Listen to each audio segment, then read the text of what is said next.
Okay, so a couple of days ago, there were some shootings in Auburn where a family was targeted. It was pretty much a family of 5 adults and 2 children. 6 shots were fired around 5 p.m. Now, the police are saying that the family is not being very cooperative with regards to giving them information about what happened, and they're actually offering a cash reward of $1,000 to anyone who has information that could lead to an arrest in this case. Interestingly enough, there was another shooting. Yep, that was today. That was in Campbelltown, the Sydney southwest. Basically, police said that last night a man was found dead, reportedly shot in the back of his head in his front lawn in Campbelltown. And basically ABC News said that this neighbourhood is known as a quote-unquote quiet neighbourhood, and it's really shocking. And they are, again, appealing to the community, anyone who has any information about this. Ring Crime Stoppers on 1-800-333 000. It's like you can't even be safe in your own home anymore. The Y Factor. No, Miran, seriously, it seems like you can't actually be safe in your home, literally. All right, well, you're right, because a Taiwanese man was crushed to death by rubble after the roof fell on him in Hunter Valley. But, you know, to be fair, this wasn't a roof of a house, it was a roof of an abattoir, which basically collapsed, and he was working in the back. He couldn't be located after the collapse, this 25-year-old Taiwanese national, and emergency crews spent an hour cutting through to find his body crushed by ice and debris. That's tragic. He really is. The Y Factor. So, Miran, what's the latest on eccentric Gaddafi? Well, it wouldn't be a news bulletin without him, because he's still there in Libya. He recently sent a letter to President Barack Obama asking him to sort of withdraw the Americans and NATO out of Libya. But he's come out from under his umbrella to write letters. Yep, he's come out of his umbrella. And yes, the latest would be that Pope Benedict has called for an end to bloodshed in Libya, and he's pretty much told Gaddafi to step down. So when it gets to the Pope, stepping out of the Vatican and saying, okay, Gaddafi, it's time to leave, it makes you wonder when he really will get around to leaving. I actually have a solution for Gaddafi. Yeah? At the Oxford Centre for Neuroethics, basically they're in the initial stages of developing this pill to, quote, enhance moral behaviour, a treatment for racist thoughts, a therapy to increase your empathy for people in other countries, and basically to make you a nicer person. It seems like an upgrade from Prozac. However, doctors are very hopeful in this drug, and, quote, Dr. Guy Kahane has said, science has ignored the question of moral improvement so far, but it is now becoming a big debate. So it's basically a drug to make you a good person. I'm sure that would be very popular with all the dictators in the Middle East and across the world. The Y Factor. And now for our wacky news segment of the week. Victorian students at an exclusive Eastern Suburbs girls' Catholic high school have basically been left distraught after their school photos were actually photoshopped to enhance their appearance.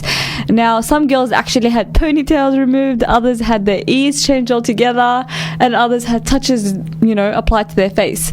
So it seems this school has something going on, and basically the parents said they were really angry because they didn't give them authority to do this. So next time you look funny in your school photos, just hope the school photoshops it for you. But seriously, what kind of a message are you sending out about body image when the school itself undertakes to photoshop your school photos? Seriously, that's whacked. The Y Factor.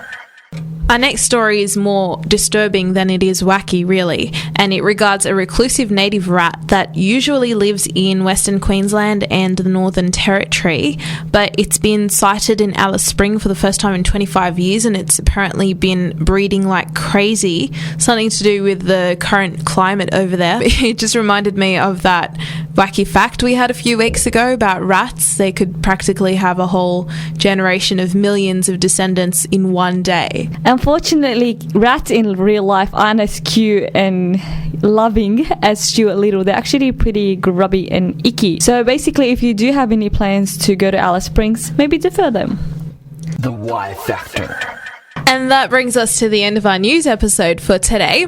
If you had any comments or opinions or whatnot that you wanted to put in while you're procrastinating, feel free to go to our Facebook page, which is Y Factor Radio Show, or send us an email at yfactor@live.com.au. But seriously, Miran, we're not encouraging procrastination. Hence, the next part of our episode is actually going to be on how to utilize and use your time most effectively, good study techniques, and basically time management. So stay tuned. The Y Factor. Every time you feel like you cannot go on, you feel so lost and that you're so alone. All you see is night and darkness all around. You feel so helpless, you can't see which way to go. Don't despair and never lose hope. Welcome back from the break, listeners. You're listening to the Y Factor on 87.6 FM, and this is Miran speaking again with Tasnim. Amatullah will be joining us after this segment, inshallah, for the Religious Corner. Okay, so for now, let's introduce today's segment. Inshallah, we will be focusing on time management issues relating to basically how do we make the most use of our time, hence our life on earth.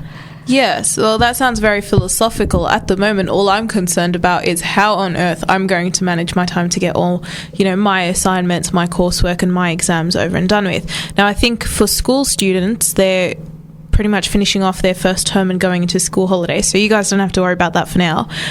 University age students are going through mid-semesters at the moment, and if you're at work, well, time management is always an important skill no matter what stage of life you're at, right? But it's really interesting with time management because honestly it's only April, right? So those New Year's resolutions should have been kicking in and improving my life. So much for our resolutions. It's like that quote, procrastinators unite tomorrow. Tomorrow, exactly. I just feel like every time I come to do something and come to say, look, I'm going to change from now on, it's just not happening.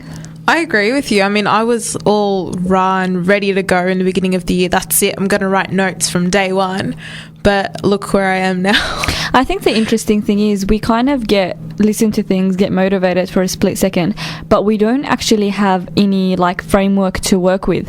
I remember once Sheikh Muhammad Al-Sharif came to Australia, and he was saying basically the analogy of our life is, for example, say a garbage tip, right? So basically we've got all this stuff, all this crap in our life that we need to get rid of. Then you have a cup of fresh orange juice or fresh milk or something, which is the insightful information, those enlightenment booths, the epiphanies you get every now and then. Yeah. So you pour that cup of orange juice or cup of milk on the trash. For a while it's good at the top, that's the 10 minutes of boost you feel. So as it seeps through, by the time it actually comes to the bottom, it's basically become polluted with what was in there. So what he was saying is you need to learn how to take out the trash first and then put in the juice. That way it doesn't actually get polluted with what you have in your life. So same thing with us. I think the problem is when we have those boosts to fix up our lives and have resolutions and stuff, we're not making any practical changes. We want to do extra things on top of what we have, but we're not doing anything to better what we have in our lives. Well, I mean, I guess that's where procrastination jumps in, right? Everyone will tell you procrastination is my middle name, okay? As in not me, as in every person will say this about themselves. Okay, that sounded really confusing. But anyway, the point is you'll do stuff me personally, for example, every time I have an exam or a particularly busy time of semester coming up, what I do is I start doing up timetables and I make them really pretty and I use every color highlighter I have and stuff. And then I find a place for it on my wall and hang it up. And then I feel so proud of accomplishing the timetable. But have I ever, actually followed a timetable? No, I don't think so. I might follow it for half of the first day. And then after that, it's just a piece of coloured paper. I think that comes down to issues of endurance. And I think the important thing is, I don't know, personally, I find if I have an extrinsic motivation. So, for example, for example, Islamic projects, right? although it can be very stressful, I find myself like working a bit harder because I have this like motivation, like extrinsically, like that this is worth it, you know, like, you know, it's for good, I'm getting rewards and stuff. And I think I need to have the attitude towards study, because obviously we know from a hadith of the Prophet that the intention makes or breaks. So if our intentions for studying, for working, for anything we do in our lives come down to the basis for Allah's sake only and to make us better Muslims, obviously studying will be on par with worship, because it's your, you know, it's your intention that counts and why you're doing it. So I think if we can kind of like get out of that mentality that, oh, you know, I just want to get a degree, get out of uni, or not even uni, like we're just assuming everyone's at uni, like for example, even at school, or if you're at TAFE or just working, like if we can change our attitude towards like we're not there because we have to, and you know, we're zombies getting out of bed every morning to do this. Right. If we can have that, when you want there's to, a better goal behind that's it. right. And I think the most important thing is having the environment around you. Like I think, even to delude yourselves if you're all going to pretend like you care, I think it really helps when you have a friend or a group that you can actually, you know, get with, study with, or even, you know, motivate each other, feed off each other to do things. Well, motivation is really, really important. I think that's one factor that, you know, like it sort of feeds your procrastination. If you don't feel motivated, if you don't want to do it, then you're not going to do it. You always come up with 1,000,001 excuses. And what you said about the study groups is very interesting. I think it works for some people and for some it doesn't. It depends on you and your individual leanings, I guess, because a study group can be a group of people who get together with the intention to study but then end up doing nothing but gossip for the rest of the hour. Just go to Bankstown Auburn Library and say that. Or it could be actually a study group that is productive and they really push themselves. You know, it doesn't even have to be a physically meeting up kind of study group. Maybe you guys circulate emails, you know, telling each other, come on, you know, where you are at, what stage have you reached now? You know, what I meant was more environment. So for example, even if I, for example, want to become like a healthier person, or like, you know, have a more spiritual, you know, basis in my life, or whatever I want to do in life, whatever new thing that I haven't been doing, with humans generally, why aren't we all, you know, cream of the crop? Because most of us have those inklings every now and then, but they die down, and the successful people are the ones that keep it going, right? So I think the importance of the environment comes in right there. So you have that inkling, you get that epiphany where you want to improve your life for the better, in any aspect of life you want.